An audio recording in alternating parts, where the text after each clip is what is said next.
So just today, Petr versus Merab Dvalishvili was announced to be the main event of a UFC fight night taking place in the theatre at Virgin Hotels. It's going to be a very fun fight night, very interesting fight night. I'll talk about the announced fights on the card at the very end of the video if you're interested in that. But Petr versus Merab Dvalishvili, I do have Petr to win this one here.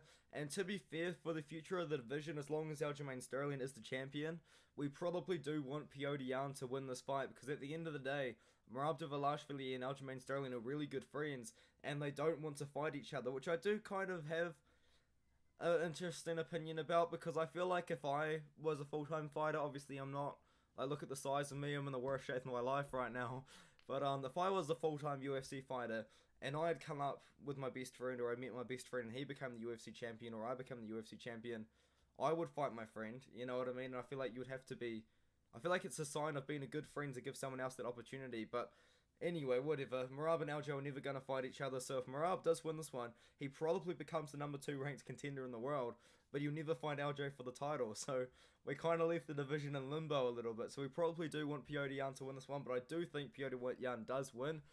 Merab Dvalishvili is an absolute machine. It is going to be, this is his nickname, but it's going to be a 5-round fight, which is going to be interesting because it might favour either of these two guys, because we know Jan's got good cardio and Jan likes to turn it up towards the end of the fight, and Merab's got insane cardio and we haven't really seen him slow down too much over the course of a 3-round fight. And I do think that Merab, he's going to be looking for the wrestling against Petr, because I do think Petr does have a pretty significant striking advantage here. We are talking about Jan, maybe one of the best boxers in the UFC right now. He did get outstruck in moments by Sean O'Malley, and Sean O'Malley really impressed me in that fight. Looks really good on the feet. But Petr, we can't forget about how good Petr is on the feet, and I do think he is going to beat Merab up on the feet, and maybe he's going to win a decision or maybe a late TKO. But I do think Petr is going to defend the majority of Merab's takedowns, and Merab, for the most part, is striking isn't too clean. Like, we are seeing Merab get hit and get hurt. We saw him get hurt against Marlon Moraes. Jose Aldo, when the fight was on the feet, was having some success against Merab on the feet for sure. He did beat Cody Stamann, but Stamann is a wrestler and he out-wrestled him before that. He wasn't fighting like the elite of the elite of the elite. So I think his best wins really do come in his last 3 wins over Cody Stamann, Marlon Moraes, and Jose Aldo. But Merab has looked very dominant all the way. Just in the striking, there is definitely a few questions that do need to be answered, and maybe Petr can answer them and show us maybe Merab really is a good striker. But I feel like Petr wrestling is going to be good enough for him to keep the fight on the feet, and I don't think he's going to fear the takedowns too much. We did see Petr get out-grappled by Aljamain Sterling in the more recent fight between the two, but I do think Petr, for the most part, can keep the fight on the feet, defend Merab's takedowns, maybe even go for his own takedowns if he wants to, but I do think the advantage for Jan truly is on the feet. But if we look at the event where it's going to be on in this place called the Theatre at Virgin Hotels. So let's just have a quick look-see here at the event, sort of arena sort of thing. Oh man, I can't move my face cam with the setup that I've got, so I might just turn it off, turn my face cam off. So here we are. This is the event. It's going to be in this sort of theatre in the Virgin Hotels. I'm assuming the tickets might be quite expensive, you know what I mean? Like, it's looking like a pretty exclusive event. I know they can pack a bunch of people in there for like a concert or some sort of party or whatever, but for the most part, man, it really does look like we're going to have a very interesting sort of setup. And maybe I've got the wrong images, but it almost looks like the arena could be down here, and the seats would be going up, and people will be looking down at the arena, you know what I mean? Almost like this. It looks like they've removed the seats for this event. They've removed the seats for this photo, I would assume, because the seats look, they might staircase up sort of situation. Maybe they set it up like this. Maybe they set it up like this and have the stage as the UFC octagon, and maybe the fighters can walk out along the sides. I wouldn't know. I've never been there. But, yeah, I think it's going to be a very interesting location for, oops, wrong one. For a UFC event, and I do look forward to it. I do think it's going to be quite cool and quite fun, really. But let's just talk about the fight once again. I do have Jan. There's no picks on Tapology at the moment. Maybe if I refresh the page, will we get some picks from very early pickers? Looks like it's still loading, and no, we don't. Sometimes they come up on the actual fight night event sort of thing. And no predictions. That's all good. That's all good, guys. Let's just talk about the card.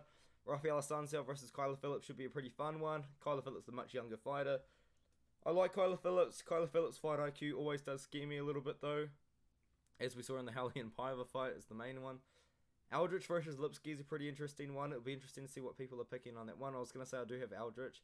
And that one, I actually saw Aldrich fight live, if you guys wanted to know a fun story. Aldrich was fighting on, I believe, it was this one here. Or was it in 2018? I think I went and watched her fight in 2018.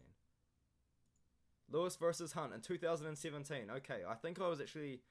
Yeah, I was at this event live. I think I was at this event live. I've got the hoodie for this event hanging up over there, and I went and watched it. Only 8,000 people were there. That's interesting. But yeah, I loved this card. That's where I found out about Dan Hooker. I met Derek Brunson there.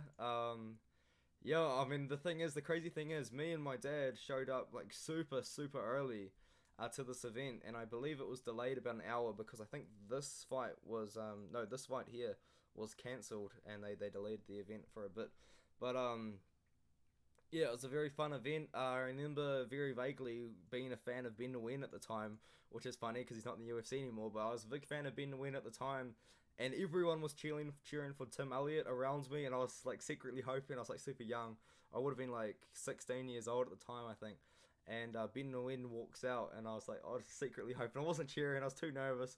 But yeah, man, and then he submits him real early. It was actually a pretty fun fight, to be honest. But anyway, I got very sidetracked. Hopefully you guys enjoyed the little story. Lucas Brzezinski, probably on the end of maybe the worst robbery of all time, maybe against Martin Buday. Definitely the worst robbery of the year, aside from the couple. But yeah, definitely one of the worst.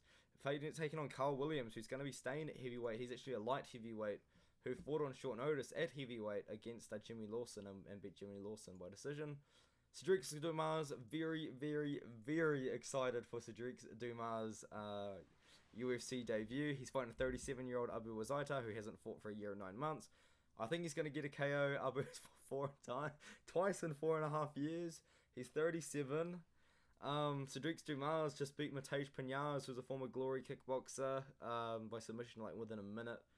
Yeah, I just think Cedric Dumas, this guy's got a cool look, he's got a cool vibe, like he's got heaps of face tattoos, and he just seems like a cool dude. Like, I think he's a very marketable guy, and Abu Wazaita is 5'9", and Cedric's is 6'2", wow, that's amazing.